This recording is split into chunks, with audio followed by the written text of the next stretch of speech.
I always imagined that when my husband died, far, far in the future, I would feel the world shift under me, like the ground itself would understand what I had lost.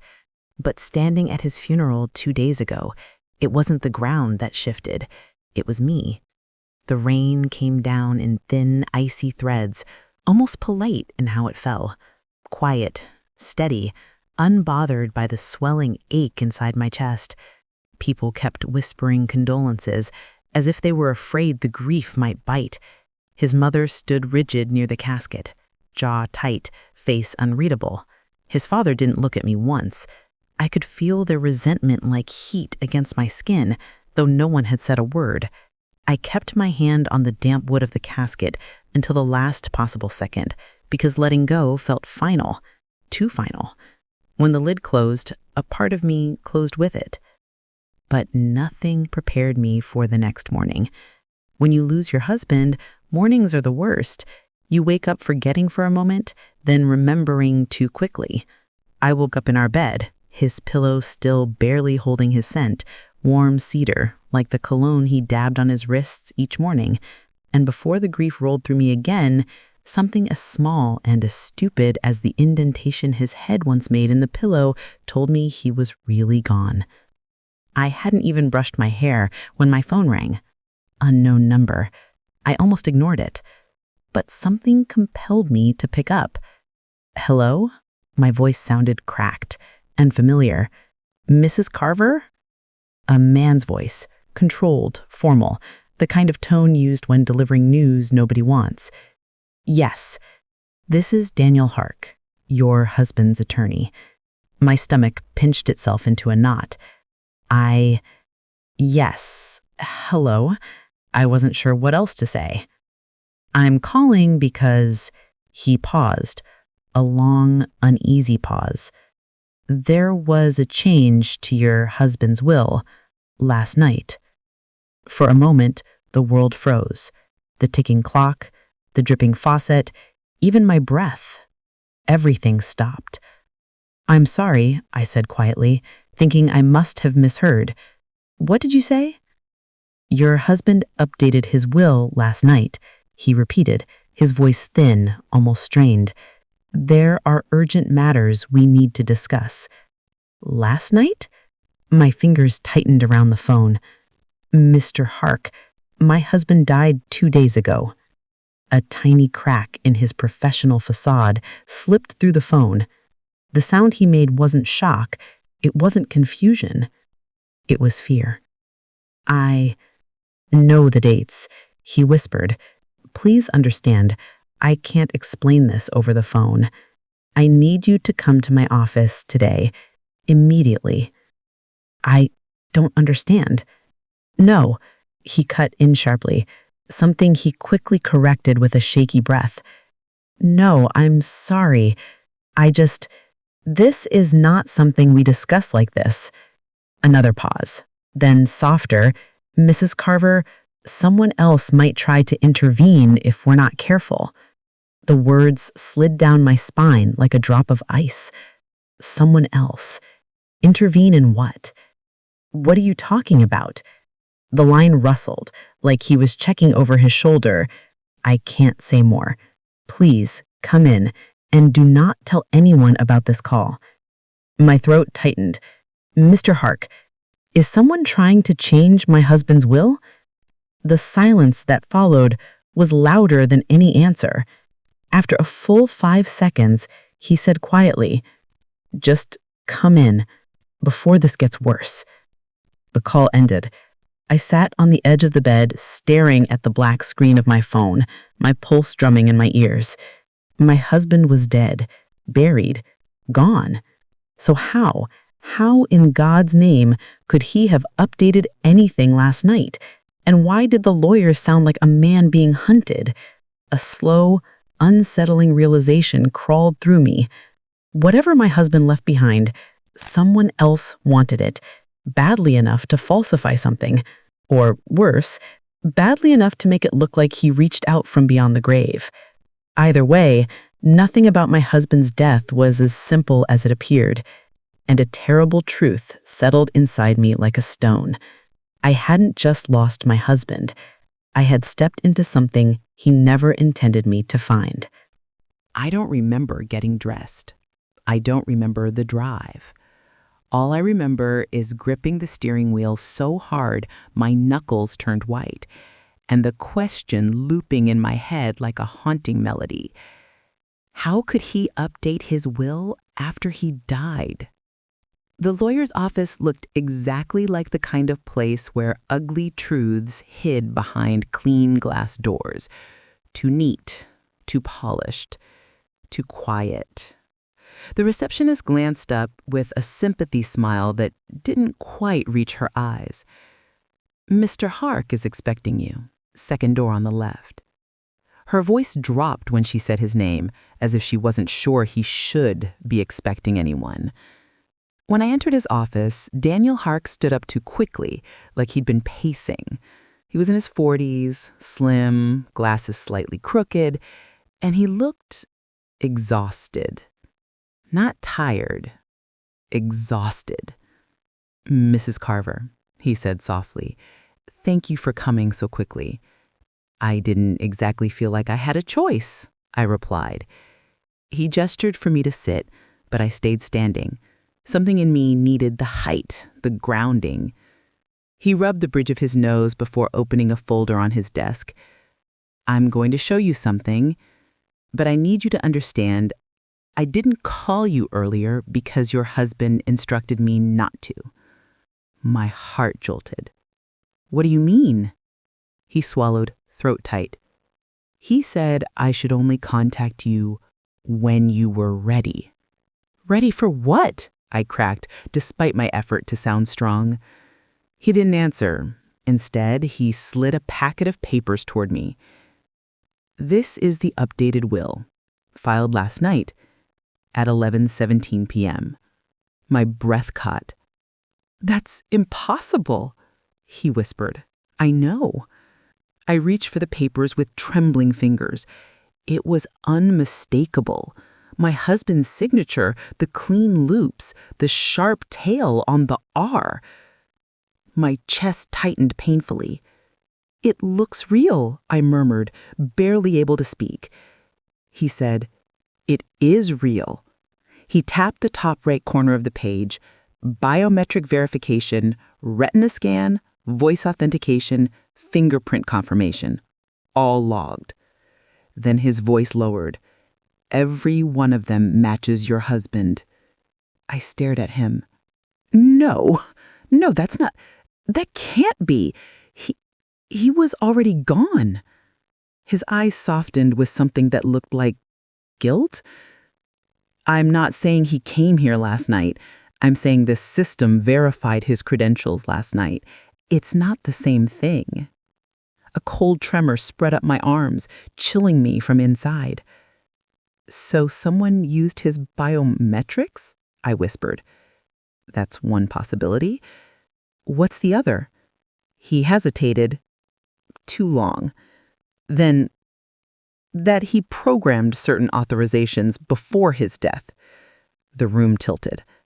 "That doesn't make sense. Why would he do that? Why wouldn't he tell me?"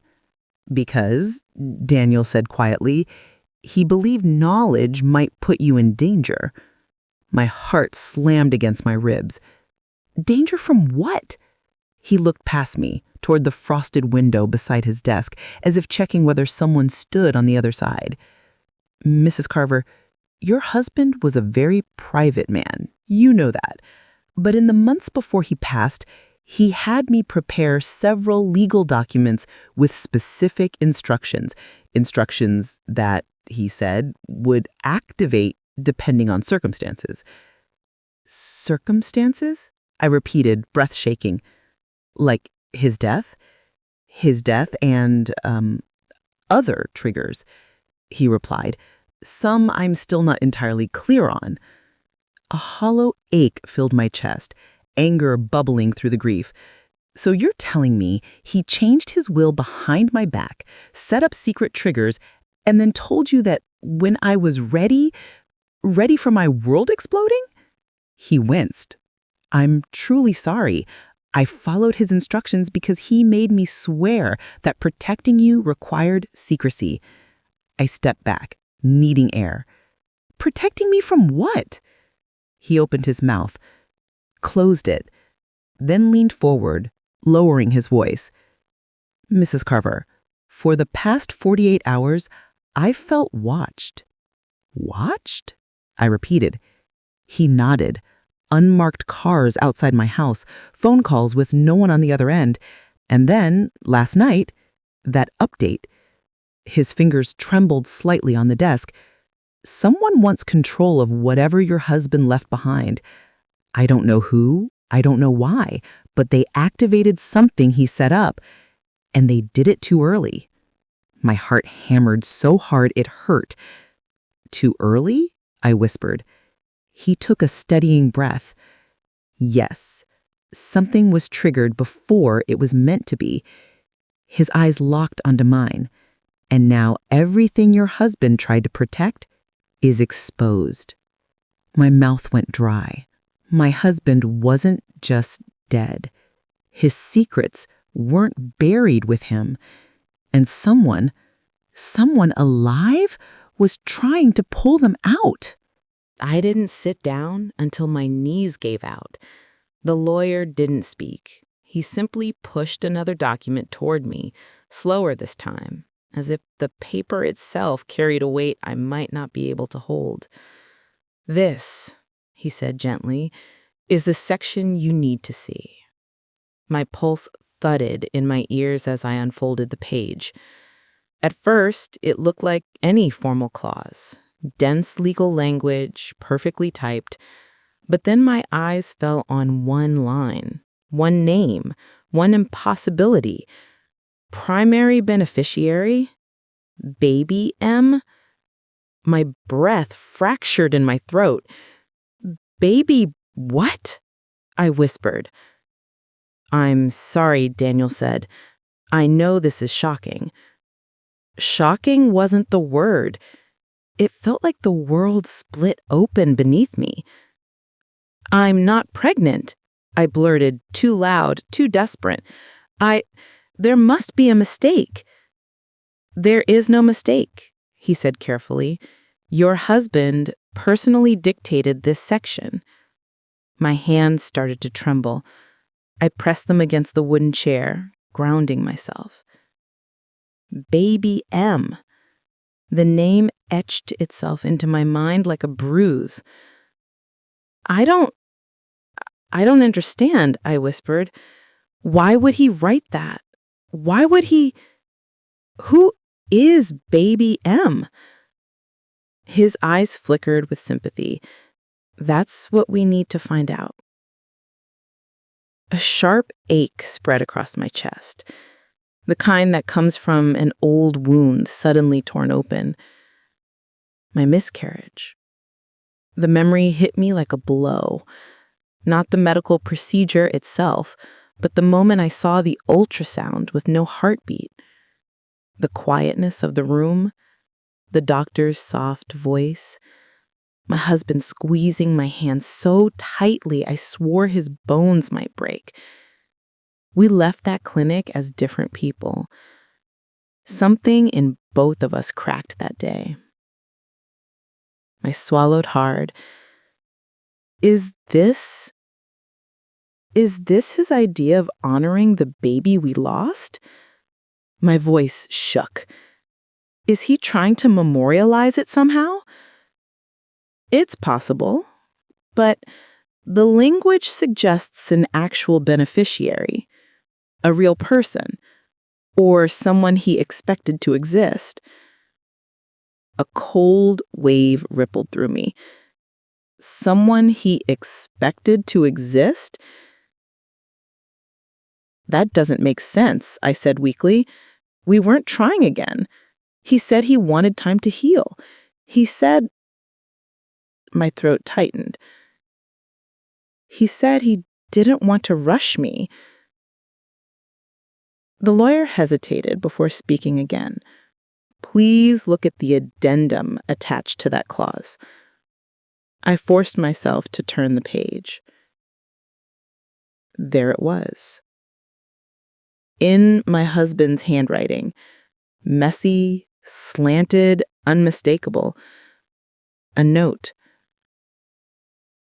This is for the future I couldn't protect. For what we prayed for who we were meant to meet. My vision blurred. He wrote it like a goodbye, sweet, gentle, final. But the date made no sense. Daniel, I whispered, voice unsteady, why is this dated 4 days ago? He died 2 days ago. He exhaled sharply. That's the part that concerns me most. Your husband couldn't have written this last note when the timestamp says he did. So someone faked it? I demanded. Someone forged the date? No. He leaned forward, lowering his voice. We verified the ink, the pressure on the paper, the stroke consistency. It's legitimate. He wrote this. But the timestamp was digitally logged after his death. My body went cold. So someone changed the timestamp? I asked numbly. Or, he answered grimly, your husband anticipated something and set an automatic trigger for these documents. Automatic trigger for what? I asked, but I already knew I wouldn't get a full answer. He slid one more page across the desk. This section, he said softly, is where the property is listed. Property? I blinked. We didn't own any property besides our house. We couldn't even agree on a vacation place, let alone. But I stopped speaking the moment I saw the address. I didn't recognize it, not even remotely. A cabin? A house? A facility? I wasn't sure, but it was in his handwriting, attached clearly to the beneficiary clause for baby M. He bought this secretly, I murmured, more to myself than to him. It appears so. And he tied it to a child who doesn't exist? Daniel hesitated. Or one he believed would exist, or one he was preparing for. Anger flared through my grief. No, he wouldn't do that to me. Not after the miscarriage. Not after what we went through. He watched me for a long moment before speaking. Mrs. Carver, your husband trusted you deeply, but he also feared something deeply. And whatever this property is, whatever baby M means, his voice dropped to a whisper. Someone knows about it, and someone activated part of his plan too early. I folded the papers with shaking hands. Baby M. A secret property. A note written after his death. My husband wasn't just hiding something. He was preparing for something. Something he thought was coming. And now, whatever that was, I was in the center of it. I drove without letting myself think too hard, because if I did, I knew I would turn the car around and pretend none of this was happening. The address from the will sat on the passenger seat, the paper soft from how tightly I'd been gripping it since leaving the lawyer's office. The farther I drove, the more civilization thinned out. Houses turned to fields, then fields to dense woods. My GPS lost signal 3 times. By the time I reached the gravel road leading toward the address, my heart was pounding like it was trying to escape my rib cage. The road narrowed until tree branches brushed the sides of my car. Then, just as I began to doubt whether I was in the right place, the trees opened. There it was, a small cabin, tucked away like it had been hiding for years. It wasn't abandoned. It wasn't worn down or collapsing. It looked cared for, maintained, visited. A sickening awareness curled through me. My husband had been here recently. My keys rattled in my hands as I stepped out of the car. The air smelled like pine and damp leaves, and for a moment, the quiet pressed against me so intensely, I almost turned back. But I couldn't. Not after everything. Not after Baby M. I pushed the door open. A soft creak sounded, familiar, like the sound old wooden floors make when someone walks across them. Dust floated in the sunlight streaming through the windows, but the cabin wasn't dirty, it was lived in. A mug sat on the counter, a folded blanket on the couch, shoes by the door. My breath caught. "Honey?" I whispered instinctively, though he wasn't there. "What were you doing out here?" I stepped deeper inside. The air smelt faintly like him, cedar and laundry detergent. My knees almost buckled. But then I saw the back room. The door wasn't fully closed. I pushed it open with trembling fingers, and everything inside me broke. The room was a nursery. Not finished, but clearly planned. A crib leaned against the wall, unassembled. A rocking chair sat in the corner. A mobile with tiny fabric stars was still in its packaging on the dresser. Then I saw the binder on the floor. My legs moved without asking permission. I dropped to my knees and opened it. Baby registry lists, color palettes for nurseries, names scribbled, crossed out, rewritten. And tucked inside the front pocket, ultrasound photos. My heart stuttered. No, these can't. They weren't from my pregnancy, not the one I lost. These ultrasounds were dated 3 months after my miscarriage. My hand shook so violently I almost dropped the binder. I forced myself to look closer. The label on one of them, embryo viability check, M. Carver file. 3 months after I'd been told there was no heartbeat. 3 months after I'd cried in his arms for nights on end. 3 months after he told me he wasn't ready to try again. I pressed the heel of my palm to my mouth, a sob tearing through me. I sat back on the nursery floor, surrounded by pieces of a life I didn't know he was rebuilding alone. He had kept this from me. All of it. But why? Why would he? My eyes fell on a small wooden box beside the rocking chair.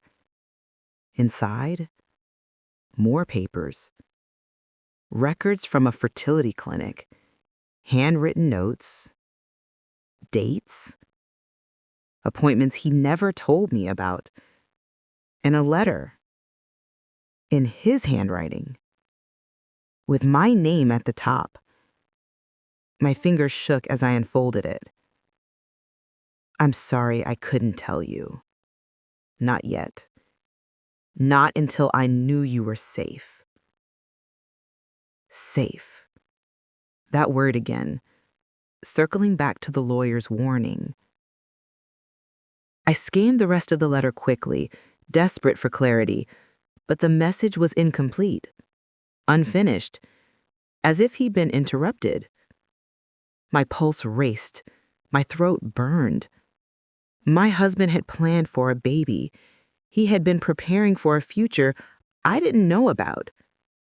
A future that extended beyond his own life.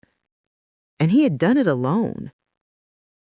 But as painful as the secrecy was, something about the way the cabin was maintained, the fresh supplies, the neatly arranged furniture, it didn't feel like a betrayal. It felt like protection. A realization slid over me, cold and heavy. He didn't hide this because he doubted me. He hid it because he feared something else, something bigger, darker, dangerous enough that he believed I would only be safe if I stayed ignorant. And whatever that danger was, it hadn't died with him. I looked down at the unfinished letter, his handwriting looping softly across the page, and a chill shivered down my spine. My husband was planning for a child we never conceived together. But someone, somewhere, had the rest of the story.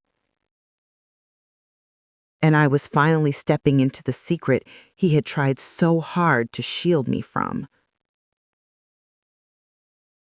The gravel crunched under tires I didn't recognize. At first, I thought it was just another delivery truck. Contractors had been coming and going all week as I tried to figure out what my husband had really been building on this hidden property. But when the engine cut off, and I heard a door slam with that sharp, confident finality, a strange tension crawled up my spine.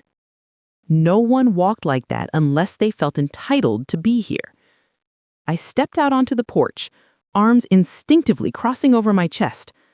The cold breeze carried the faint smell of pine and wet dirt, but it did nothing to cool the heat rising in my throat. Then I saw him. Tall, unshaven, and looking like the kind of man who lived a little too comfortably on the edge of trouble. Daniel, my husband's older brother, the one he never talked about, the one he once described with just 4 words, "We don't speak anymore." And now here he was, walking toward me like he owned the place. "Daniel?" My voice came out smaller than I wanted, too caught between shock and anger. He gave me a once-over, his expression unreadable.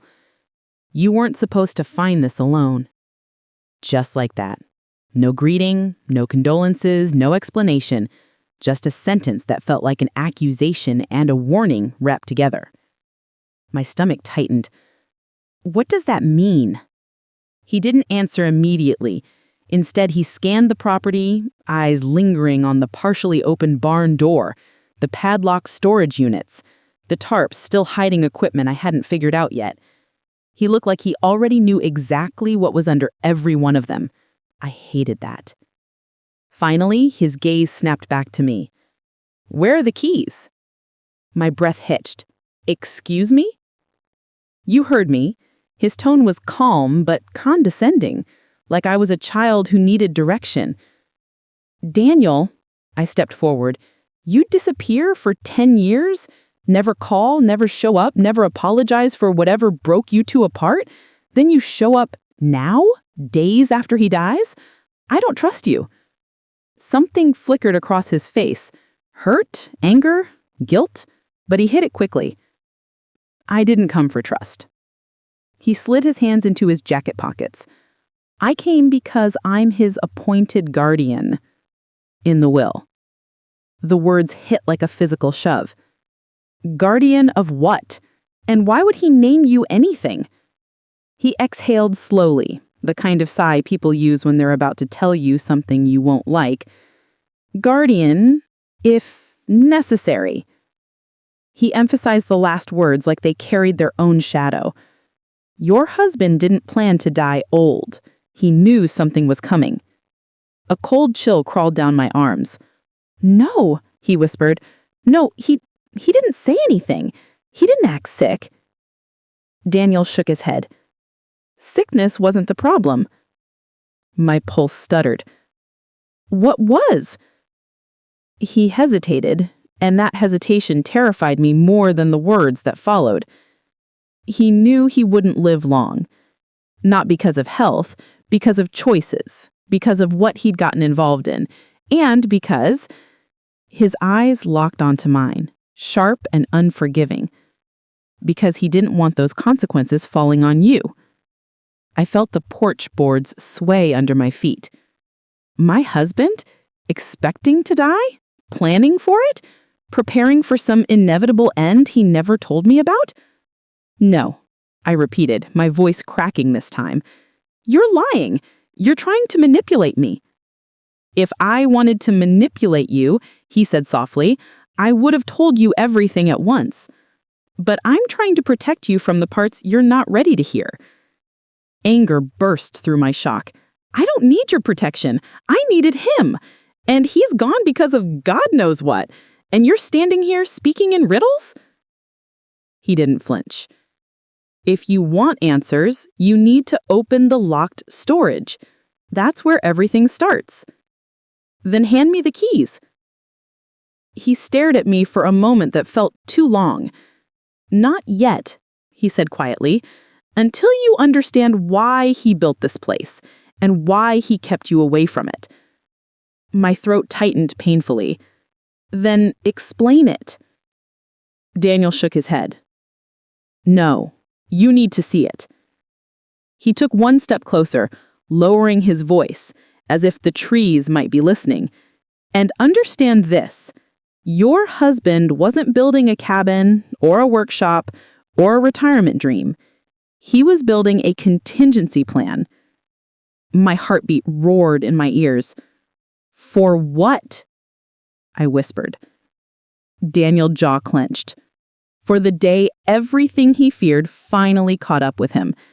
And in that moment, standing on that remote property with a man I barely knew, I realized something horrifying. My husband had been living a secret life, and whatever he died running from, it wasn't over. We sat on the worn steps of the cabin porch, the wind whispering through the trees like it was carrying secrets too heavy to speak aloud. Daniel lit a cigarette, the flame briefly illuminating the sharp lines of his face. I hated that he looked so familiar, so much like my husband, and yet I couldn't trust him a single inch. Why didn't he tell me? I asked, voice breaking. Why did he hide all of this from me, from us? Daniel exhaled smoke slowly. He wanted to believe me, but he couldn't. Not everything was safe to tell. Not with the family he came from. I frowned. Family? He nodded. Your husband wasn't just dealing with illness. He was dealing with threats, money disputes, old grudges, people willing to do awful things for inheritance. He knew they'd come for everything if they thought you were alone. The weight of it hit me like a sledgehammer.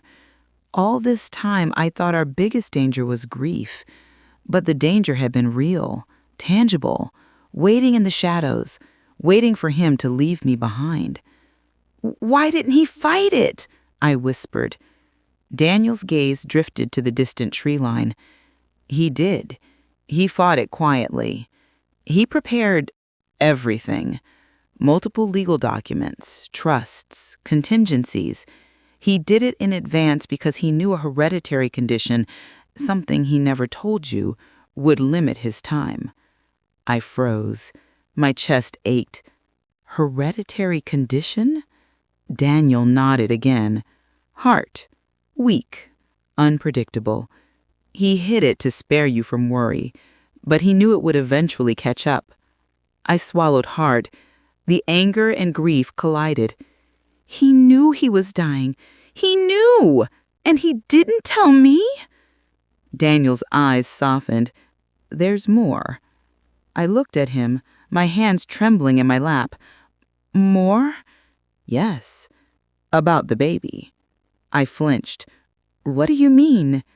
He took a deep drag of the cigarette, exhaling slowly. After the miscarriage, your husband went to the fertility clinic alone 3 months ago. I froze. My mind spun. Alone? Daniel nodded. He didn't want to alarm you. He wanted to preserve a part of your family, your future. He froze, embryos. The words struck me like lightning. My hands flew to my mouth. He did what? Saved a part of us, Daniel said softly. A part of you. A part of him. Something he wanted to protect no matter what happened. I sank into the porch steps, tears sliding down my cheeks. The grief from losing the miscarriage resurfaced, sharper this time. I thought it had gone, buried beneath layers of shock, disbelief, and now this, revelation. He went to the same clinic where we tried before, Daniel said, voice quiet. He handled everything himself, made sure the embryos were frozen, stored, protected. He did it without telling anyone, not me, not you, no one. And now it's tied to the property, the will, everything he left behind. The room, or rather the open space around us, felt smaller, confining. Every hidden corner of the cabin suddenly became a vault, every object a secret he had safeguarded. I felt a mix of betrayal and awe. Betrayal because he had kept so much from me. Awe because of the foresight, the careful planning, the quiet courage. He had thought about me, about us, even when he must have known he wouldn't be there. I could hardly breathe. He he did all of this alone? After the miscarriage? He went through all of this pain and kept it from me? Daniel shrugged, smoke curling from his cigarette like a slow warning. He wanted to protect you. That was the only reason he kept it secret. And he trusted me to guide you through it, if necessary.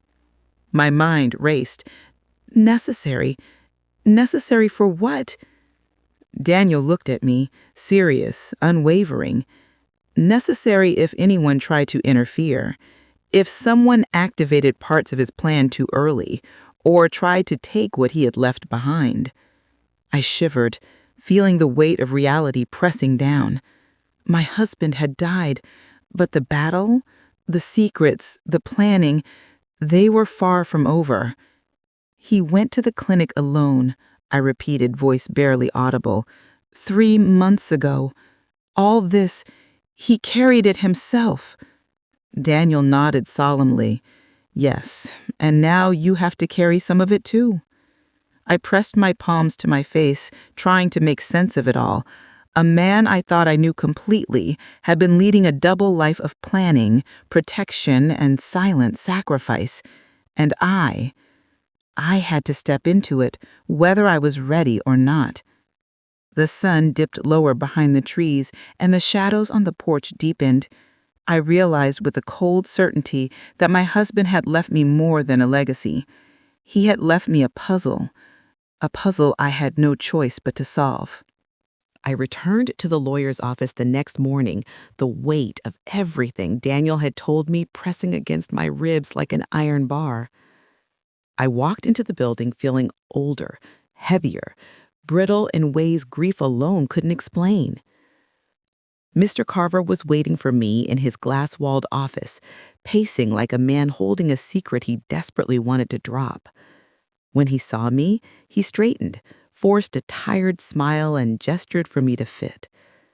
"I'm glad you came back," he said quietly. "We need to talk about the authentication logs." My hands tightened around my purse. "What logs?"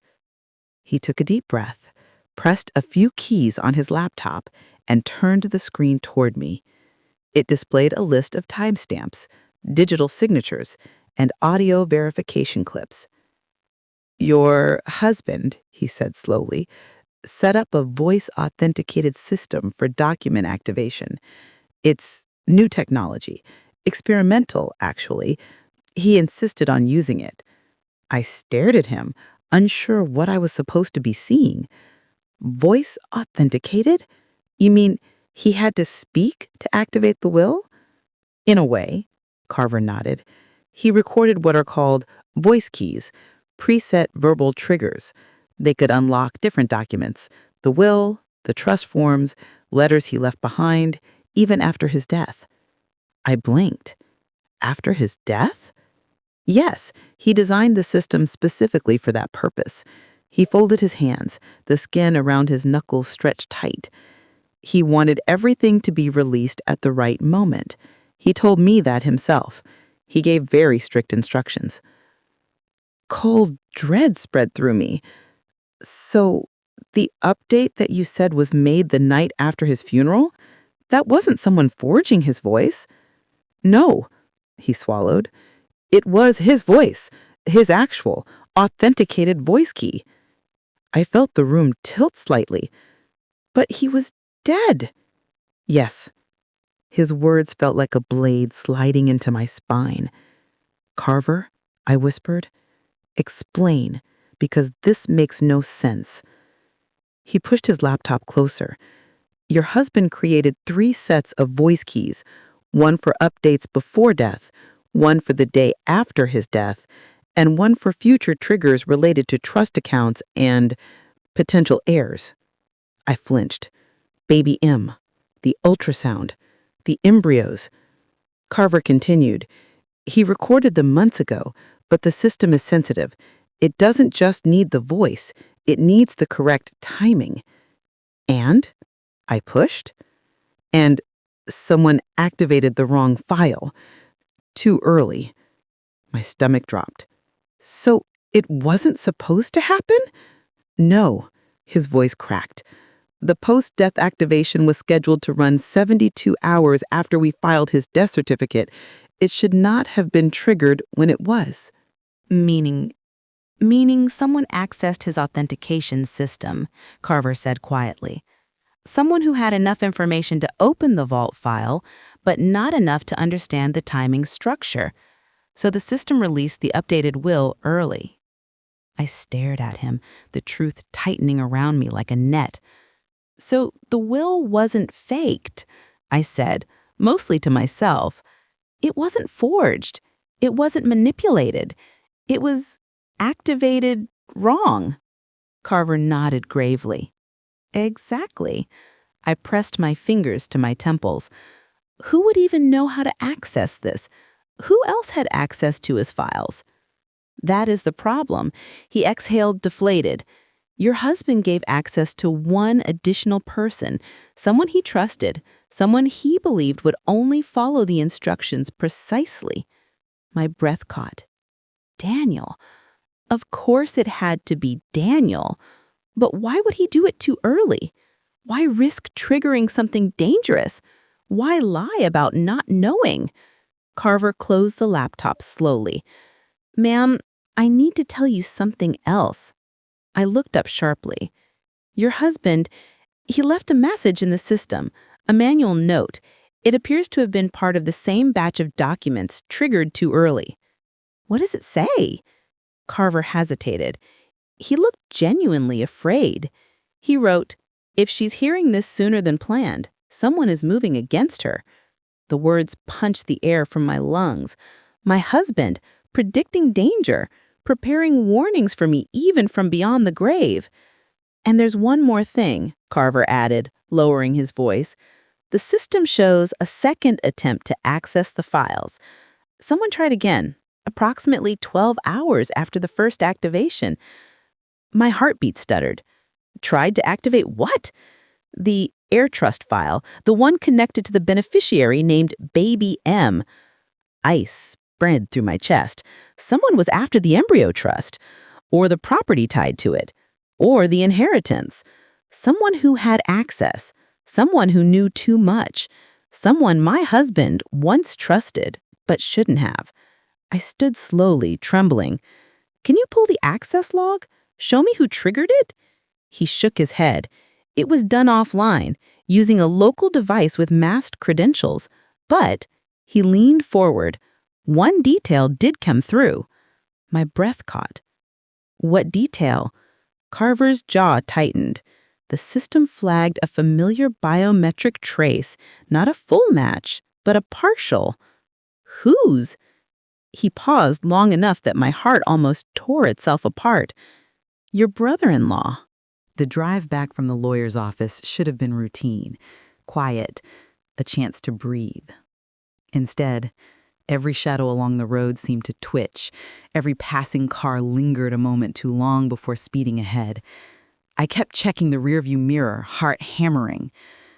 You're paranoid, I muttered to myself, but Daniel's words echoed in my mind. Someone is moving against her. By the time I reached the cabin again, the unease had become a gnawing physical thing in my chest. Daniel was already there, pacing beside the gravel path, hands deep in his pockets. You shouldn't be out here alone, he said without looking at me. I'm not alone, I replied, voice brittle. I have you. He stopped pacing and finally met my eyes. You think it's me you need protection from? His tone was almost bitter. No.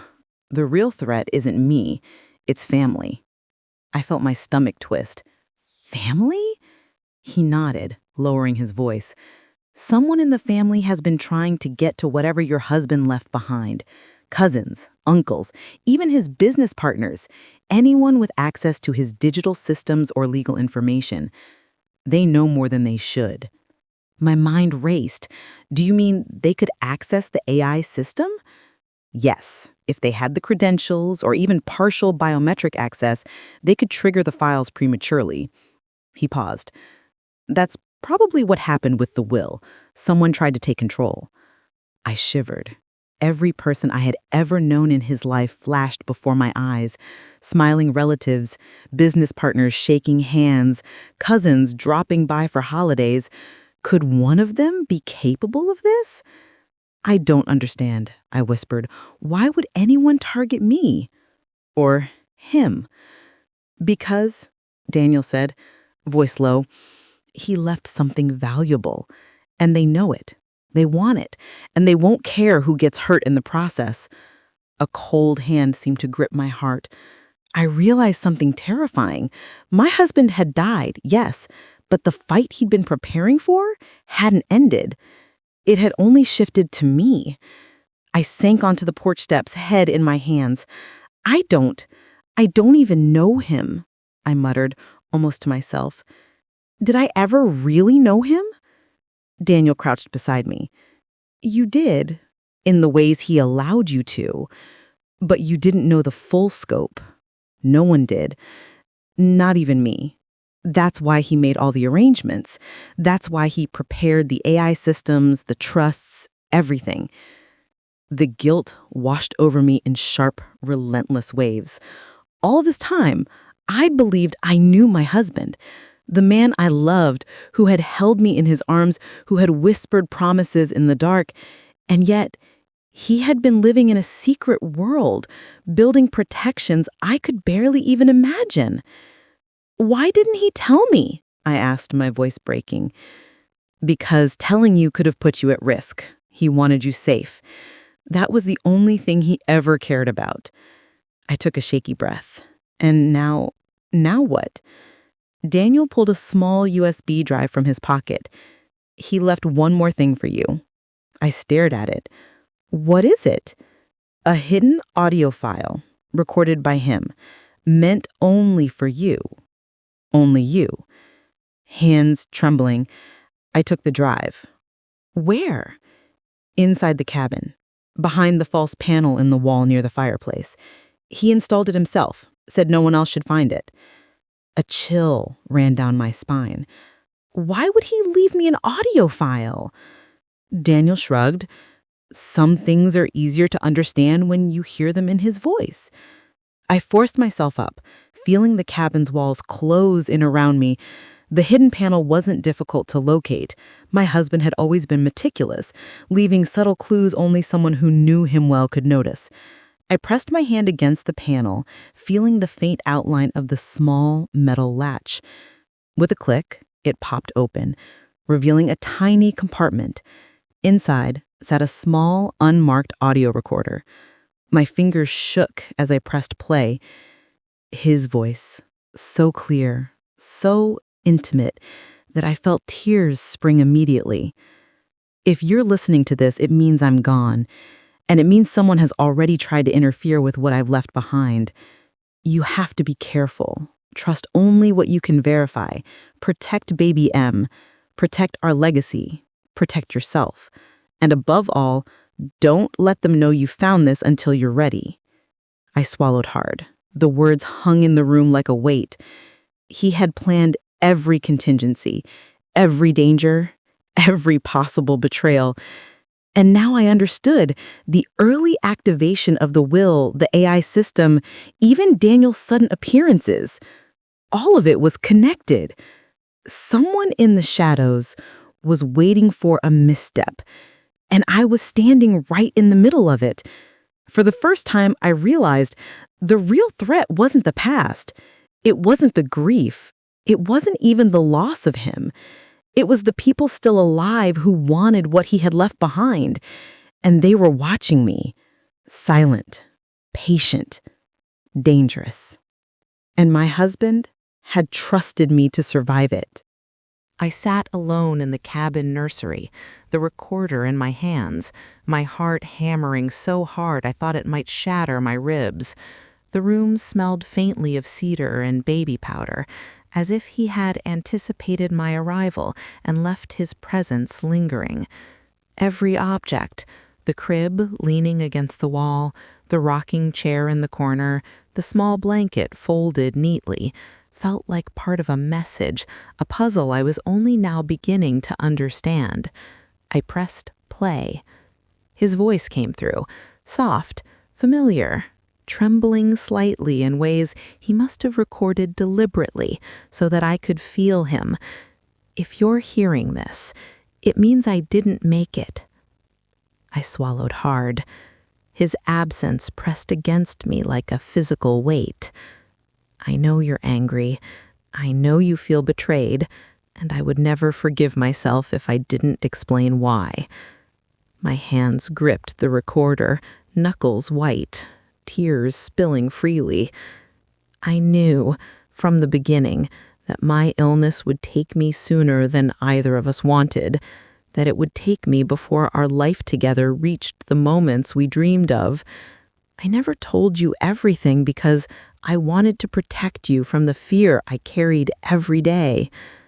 I blinked, trying to breathe, trying to absorb the words I had longed to hear, but had feared. After the miscarriage, I couldn't bear the thought of our dream dying with the baby, so I froze embryos. I did it secretly because I didn't want to put that weight on you while you were grieving. It was always meant to be ours, to give us a future if fate allowed it. I pressed my palm to my mouth. My fingers shook violently. He had done this for me, for us, even when I thought the betrayal of secrets was all I had. The family, you have to understand, they are dangerous, greedy. People I loved in part, yes, but people who would not think twice about manipulating or hurting you to get what they want. That's why I built the AI system. That's why the trust, the will, and everything else was tied to Baby M, our child, our future, protected even from those who might pretend to care. A sob tore from my throat. I pressed the recorder closer to me. I instructed Daniel, your brother-in-law, to help you if anything went wrong. If someone triggered the system too early, if you were unsure, he was to guide you. But he hesitated. I don't blame him entirely. He's always been cautious. But it meant you had to step in, rely on yourself, trust your instincts. That's why I'm leaving this message directly for you. I could hardly breathe. The weight of the cabin pressed down like a confession carved into wood. He had anticipated my fear, my hesitation. He had anticipated the betrayal, the manipulation, the early activation. He had thought of everything. Baby M, the child I speak of, his voice caught, almost breaking, is ours. It is everything we imagined together, protected, prepared, safe. But you must protect it now. And you must protect yourself. Trust your judgment, even if it contradicts what others tell you, even if it frightens you. I believed in you then, and I believe in you now. Tears streamed freely down my cheeks. I had never felt such a mixture of grief, awe, and helpless love all at once. His voice, even recorded, carried the weight of a lifetime of love and fear, sacrifice and planning. I am sorry I couldn't stay, and I am sorry I could not tell you everything directly, but I had to ensure you survived what was coming, and you will. You will because you are stronger than you know. I clutched the recorder to my chest. The raw emotion in his words hammered against my ribs, making my body shake. The betrayal I had felt, the secrets, the lies, the hidden properties, faded under the enormity of what he had done for me. He had loved me enough to act alone, to plan, to anticipate dangers I couldn't yet even comprehend. And if you ever doubt yourself, his tone softened, almost intimate. Remember this. I chose you. I trusted you. You were always the one I believed would finish what I started. You were always the one I hoped would hold everything together. The tears wouldn't stop. The cabin felt like a cocoon of his voice, of his presence. I realized how deeply he had thought of every contingency: the AI, the trust, the secret property, the frozen embryos. All of it had been tied together, a carefully constructed net to keep me safe and preserve our dream. "I love you," he said finally, "and I need you to live, to protect what we built, not for me, not for them, but for us." I pressed the recorder to my lips, kissing it as if it were him, as if it could carry my vow back to him. My knees gave way, and I sank to the floor, sobbing uncontrollably. He had trusted me, even beyond death, even through betrayal, secrecy, and danger. And I knew, with a clarity that burned through the grief and fear, that I would not fail him. I would honor his last instructions. I would protect our dream. I would protect baby M. And I would survive. Because he believed I could. And now I had to. The storm outside the cabin mirrored the chaos inside my head. Rain streaked the windows, pounding in uneven rhythms, as if trying to beat the truth out of me. I had spent hours retracing every step since discovering the AI system, replaying every detail Daniel had given me, and every fear I'd felt since my husband's death. The revelation of the hidden audio file had left me shaken, but I had thought I understood the danger. Until now. I was reviewing the system logs again when I noticed the anomaly, the premature activation of the will and the baby M files. My heart sank. Whoever triggered it had almost destroyed everything my husband had worked so hard to protect.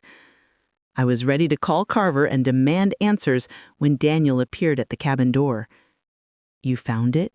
he asked quietly, standing in the doorway, hood dripping with rain. "Yes," I said, my voice tight. "And I still don't understand. Who did this? Who accessed the files before it was supposed to happen?" Daniel stepped inside, closing the door against the storm. "It wasn't someone trying to steal from you," he said slowly, almost hesitantly. I froze. "What do you mean? Then why was the system activated early?" He exhaled, running a hand through his wet hair. "It was me." The words hit harder than any punch could. I felt like I had been knocked off the porch steps and slammed into the floor. "You?" I whispered, shaking my head. "But, Daniel, but I thought you were a threat." "I wasn't," he said, voice low. "I thought you had been left out completely. When I saw the files, the will, the trust, all tied to baby M, I panicked. I thought someone might take it from you before you even knew it existed. I only wanted to protect you. That was my intent. Not theft, not betrayal." My hands trembled as I processed his words. You triggered it early?" "Yes," he admitted. "I used the voice keys. I didn't know the timing system was precise. I thought the documents needed to be unlocked for you. I didn't realize it would cause the AI to flag it as a post-death activation error. I didn't realize it would make it seem like someone had manipulated everything." Anger, relief, and disbelief swirled inside me. I wanted to scream, to throw something, to collapse. And at the same time, a part of me understood. Daniel had acted out of fear and love, just like my husband had always wanted someone to protect me. "You could have destroyed everything," I said, voice shaking. "Do you understand that? The trust, the property, the embryos, it could have all been lost." Daniel's eyes held mine, unwavering. "I know, and I'm sorry. I truly am. But my only thought was that you needed it, that baby M needed it, that you deserved to know the truth." I sank into the rocking chair, gripping the armrests. All this time, I thought he was protecting me alone. I thought the early activation was a crime, a betrayal. I thought, my voice faltered, I thought it was someone trying to steal his legacy from me. Daniel stepped closer. It wasn't a crime. It was a misunderstanding. My husband planned for contingencies, but he also trusted me to intervene only if necessary. I misread the situation, and the system reacted before it should have. I closed my eyes, tears spilling down my face. The weight of grief, anger, and relief pressed against me in an almost unbearable mix. I realized how easily one small error, one misjudgment, could have undone everything my husband had worked for. So, I whispered, voice barely audible over the storm, the betrayal wasn't real. No, Daniel said softly, not from him, not from me, not from anyone. It was a mistake, a miscalculation. But I see now how it must have looked, and I understand why you feared the worst. I lifted my head, staring at him. You almost destroyed it all, Daniel. And yet, I can't hate you. I have to learn to trust again, to understand how my husband prepared all of this, and that sometimes people act out of love, even if it seems dangerous. He nodded. Exactly. That's what he wanted, for you to understand that the legacy, baby M, the property, it's yours. It's protected. But you must trust your own judgment now, just as he trusted you. I swallowed hard. The storm outside began to ease, the rain softening to a drizzle. And for the first time since my husband's funeral, I felt a fragile sense of clarity, as if the chaos had a center I could finally see. It was a misunderstanding, I whispered to myself, but one that nearly destroyed everything. Daniel placed a hand on my shoulder. And now you know the truth. You know that the legacy, the trust, and baby M are safe, and that you were never alone in this, even if it seemed like it. I nodded slowly, the weight of the revelation settling into me. The danger, the fear, the secrets, they had all been real, but so had the love and foresight my husband and Daniel had left behind. I realized that understanding the truth didn't erase the fear, but it gave me a weapon stronger than panic, knowledge. And with knowledge, I could protect what mattered most, baby M, our future, our dream, and I would. The morning light filtered softly through the cabin windows, painting the nursery in gold and amber. The storm had passed. Outside, the world felt calm, quiet, almost fragile, but inside me, a different calm had begun to take root. Daniel and I sat together, going over the trust documents one last time. The property, the files, the AI system, everything my husband had left behind was now fully under my control, fully protected for the child he had envisioned. I could feel the weight of responsibility, yes, but also the strength he had always believed I possessed. Thank you, I said quietly, looking at Daniel, for everything, for not destroying it all. He smiled faintly, eyes softening. You don't need to thank me. He trusted me to help you, and I nearly ruined it. But I see now you're capable of handling it. I nodded. I think I understand him better now, more than I ever did when he was alive, and I forgive you. His expression shifted, a mixture of relief and gratitude. I never wanted you to feel betrayed. I only wanted to protect you, even if I didn't do it perfectly. I exhaled slowly. I know, and I'm ready to move forward. For him? For baby M? The thought of baby M made my chest tighten with anticipation and love. The legacy my husband had fought to create was no longer an abstract concept or a secret hiding in cold storage. It was real. It was tangible. It was ours. Over the next few days, I began organizing the cabin, arranging the nursery, and setting up the trust exactly as my husband had intended. Every small detail, the crib, the blankets, the records, even the hidden audio files, was placed with care, honoring the meticulous planning he had done in secret. And then, during a quiet moment of reflection, I felt a flutter in my stomach, a gentle, almost imperceptible movement. My breath caught. I couldn't believe it. I pressed a hand to my belly, tears welling in my eyes. I'm pregnant. Naturally. After everything. After the loss, the grief, the secrets, the fear. Life had chosen to move forward anyway. I sank into the rocking chair, cradling my belly, imagining the tiny heartbeat of the child I had waited so long for. I could almost hear him in the silence, the father I had lost, but who had left everything to protect this moment. "Hello, little one," I whispered, trembling. "Your father fought so hard for you, even after he was gone. He left you a world full of love, security, and truth." A tear slipped down my cheek as I continued, softly, "I promise to raise you knowing the story of your father, knowing the sacrifices he made so that you could have a safe life. I will tell you everything, his courage, his foresight, his love, and I will do everything I can to honor him and protect you, just as he intended."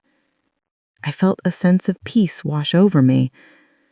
The fear, the grief, the anger, they hadn't disappeared entirely, but they had softened, reshaped by understanding and acceptance. My husband's choices, once mysterious and painful, now felt like a gift, a blueprint for survival, love, and hope. The cabin, once a silent witness to secrets and fears, now felt alive. It smelled of cedar and sunlight, of hope and beginnings. It was more than a property. It was a sanctuary, a legacy, a promise.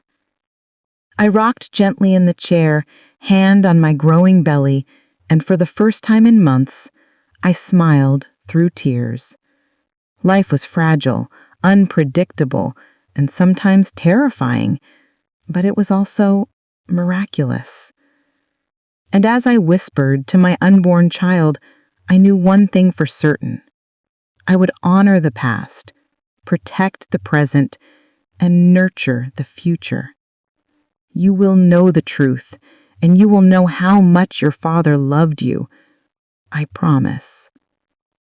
And in that promise, in the warmth of the golden morning light, I felt a new beginning bloom, a future born from love, courage, and the legacy of a man who had fought to protect it all, even from beyond the grave.